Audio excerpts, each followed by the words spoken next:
Hello everyone, welcome to your own channel Daily Commodity. So today's topic is about how can you mitigate your risk in the commodity trading. So let me remind you, if you have not subscribed to our channel yet, please do subscribe to our channel and press the bell icon to get all the notifications and updates from Daily Commodity. आज की video में हम basically बात करेंगे कि आप अपने risk को कैसे कम कर सकते हो। Before starting with the trading आपको ये फैक्ट याद रखना चाहिए कि ये ट्रेडिंग जो है वो रिस्की होती है, बट अगेन कोई भी इन्वेस्टमेंट ऐसा नहीं होता जिसके अंदर आपको रिस्क नहीं मिलेगा, या फिर कोई भी इन्वेस्टमेंट ऐसा नहीं है जो 100% रिस्क फ्री है। तो इस वीडियो में हम आपको ऐसे कुछ वेज बताएंगे जिससे कि आप अपने रिस्क जो है उसको थोड़ा सा कम कर सकते हैं। तो सबसे फर्स्ट थिंग है वो है पोजीशन साइजिंग। तो ट्रेडर्स जो भी होते हैं वो रिसर्च करते हैं कि इतने ईयर्स के अंदर कितना प्राइस मूवमेंट हमें देखने मिला है, क्या प्राइस की रेंज रही है एक पर्टिकुलर कमोडिटी, जिससे कि हमें आइडिया मिल सकता है और हम कैलकुलेट भी कर सकते हैं कि वर्स्ट केस सिनेरियो क्या हो सकता है। लाइक अगर कोई कमोडिटी लॉस में गई तो फिर वो कितना लॉस ज़्यादा से ज़्यादा हो सकता है हमें। तो ये सब हमें कैलकुलेट करने में बहुत ही अच्छा पड़ता है। ट्रेडर्स जो भी होते हैं वो हमेशा एंटर करते हैं मार्केट में स्मॉल साइज़ में, ताकि वो अगर मार्केट सपोज उनके प्रेडिक्शंस के अगेंस्ट जाए तो वो अपने मार्जिन कॉल्स ले सकता है।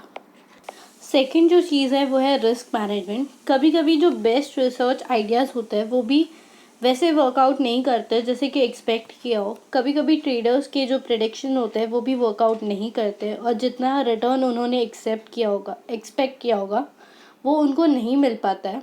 तो इसके अंदर ट्रेडर्स क्या करते हैं कि वो होल्ड ऑन करते हैं लॉन्ग पोजीशन पे, ताकि जो उनको प्रॉफिट जैसे उन्होंने एक्सपेक्ट किया था वो नहीं मिला हो वो उनको मिल सके और उनका प्रॉफिट जो है वो ऊपर जा सके। बट इसके अंदर हमें ये चीज़ भी ज़्यादा ध्यान रखनी चाहिए कि हमेशा आपको इंक्रीजिंग प्रॉफिट पे ध्यान नहीं देना चाहिए। आपको अपना ये भी सोचना चाहिए कि अपना जो लॉस हो रहा है उसको हम लिमिट कैसे कर सकते हैं। तो ये जो मेजर मिस्टेक है वो बहुत सारे ट्रेडर्स करते हैं और ये बहुत बड़े बड़े लेवल पे भी होता है, बिगनर लेवल पे भी हो सकता है, या फिर बड़े लेवल के ट्रेडर्स भी कर सकते हैं। तो ये हमेशा हमें ध्यान रखना चाहिए और ये मिस्टेक जो है वो अवॉइड करना चाहिए। एक तरीका है जिससे कि आपको ये प्रॉब्लम आपका सॉल्व हो सकता है, जैसे कि ये प्रॉब्लम सॉल्व हो सकता है और डिसिप्लिन स्टॉप जो होता है कमोडिटी ट्रेड्स पे वो आप यूज़ कर सकते हो। अ स्टॉप जो होता है वो एक लेवल होता है below which a trader exist a long position. तो using the guaranteed stop on the trade is may help to ensure that the small losses don't turn out into big losses। तो अगर आपने ये पहले से करके रखा होगा गारंटीड स्टॉप तो आपका जो वो लॉस हुआ होगा वो इतना होगा कि वो बड़े लॉस में कन्वर्ट ना हो और एक लेवल पे जाके वो रुक जाए। तो आपको ये मिस्टेक सारी अवॉइड करनी है। लास्ट जो है वो है डाइवर्सिफिकेशन। जैसे कि सभी इन्वेस्टमेंट के पहले एक बेसिक रूल बताया जाता है कि कोई भी सारा अमाउंट ऑफ मनी आप एक ही जगह पे ना डालें। तो वैसे ही अ बास्केट ऑफ कमोडिटीज़ जो होती है वो हेल्प करती है ट्रेडर को कि वॉलेटिलिटी होती है जो इंडिविजुअल कमोडिटी की वो उसके अगेंस्ट प्रोटेक्ट कर सके। तो इससे क्या होता है कि डाइवर्सिफिकेशन ऑफ आपका जो पोर्टफोलियो में है वो भी इंक्रीज़ होगा। ट्रेडिंग ऑफ बास्केट, अगर आप बास्केट के अंदर बहुत सारे कमोडिटीज़ में ट्रेड करते हो तो उसके 3 सबसे बड़े फ़ायदे क्या है।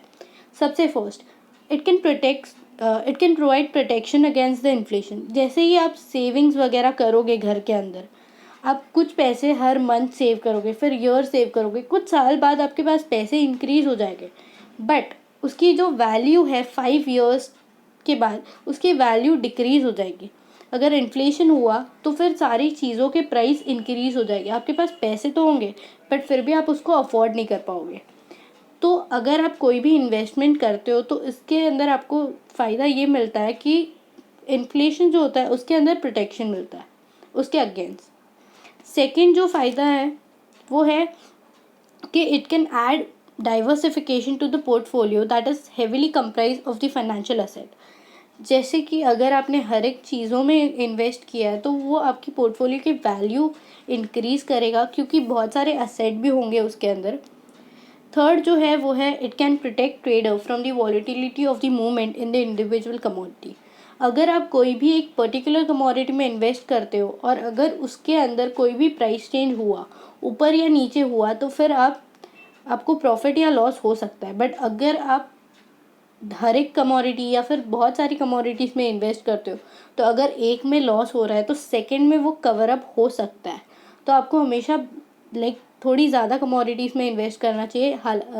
ये एक चीज़ नहीं करनी चाहिए कि आपको सारे पैसे एक ही कमोडिटी में इन्वेस्ट करने हैं, ये नहीं करना चाहिए।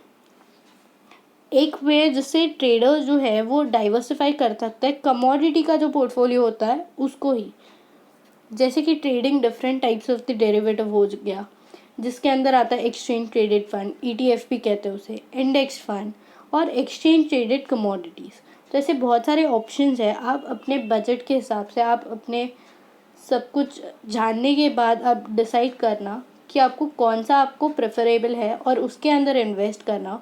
और अगेन हर एक इन्वेस्टमेंट जो होता है वो एक ही जगह पे नहीं करना है, अलग अलग जगह पे करना, तो वो आपको प्रॉफिट ज़्यादा दे सकता है और रिस्क भी कम होगा उसके अंदर। अगर आपको ये वीडियो अच्छा लगा then please like, comment, share and you can follow us on Instagram @dailycommodity. Thank you.